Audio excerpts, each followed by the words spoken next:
আজকের বড় খবর। জাহাঙ্গীর খান হঠাৎই ঘোষণা করলেন তিনি ফলতা পুনর্নির্বাচনে আর লড়বেন না। যে নেতা কিছুদিন আগেই পুষ্পা ঝুঁকেগা নেহি ডায়লগ দিয়ে রাজনৈতিক ময়দানে চর্চার কেন্দ্রে ছিলেন, তিনি এবার ভোটের ঠিক আগে সরে দাঁড়ানোর সিদ্ধান্ত নিলেন। নমস্কার, আপনারা দেখছেন সময়ের প্রেক্ষাপটে। আজকের প্রতিবেদনে আমরা আলোচনা করব কেন হঠাৎ ভোটের ময়দান থেকে সরে দাঁড়ালেন জাহাঙ্গীর খান। এর পেছনে কি শুধুই শান্তি ও উন্নয়নের কারণ, নাকি রয়েছে আরও বড় রাজনৈতিক সমীকরণ? ফলতা কেন্দ্রে পুনর্নির্বাচনের আগে সাংবাদিক বৈঠক করে জাহাঙ্গীর খান বলেছিলেন এলাকার শান্তি বজায় রাখা এবং উন্নয়নের স্বার্থেই তিনি প্রতিদ্বন্দ্বিতা করবেন না।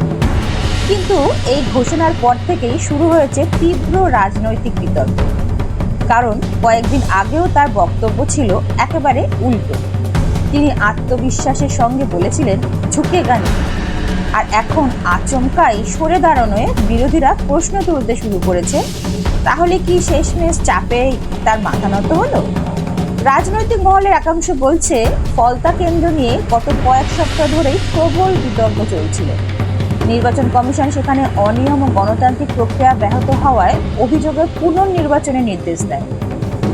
ইভিএম নিয়ে অভিযোগ, বুথে বিশৃঙ্খলা, রাজনৈতিক চাপ সব মিলিয়ে পরিস্থিতি ছিল উত্তপ্ত।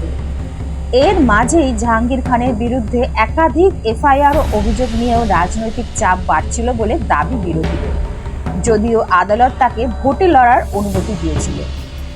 অন্যদিকে তৃণমূল জানিয়েছে জাহাঙ্গীরের সরে দাঁড়ানোর সিদ্ধান্ত সম্পূর্ণ ব্যক্তিগত। দলের দাবি ফলতায় তাদের কর্মীদের ওপর চাপ ও গ্রেফতারের ঘটনাও ঘটেছে। এখন বড় প্রশ্ন, এটা কি শুধুই কৌশলগত সিদ্ধান্ত, নাকি রাজনৈতিক পরিস্থিতি বুঝেই পুষ্পা এবার সত্যিই ঝুঁকে গেল? সোশ্যাল মিডিয়াতে এখন একটাই আলোচনা, যিনি বলেছিলেন ঝুঁকেগা নেহি তিনি শেষমেশ ভোটের আগে সরে দাঁড়ালেন। আপনাদের কি মতামত?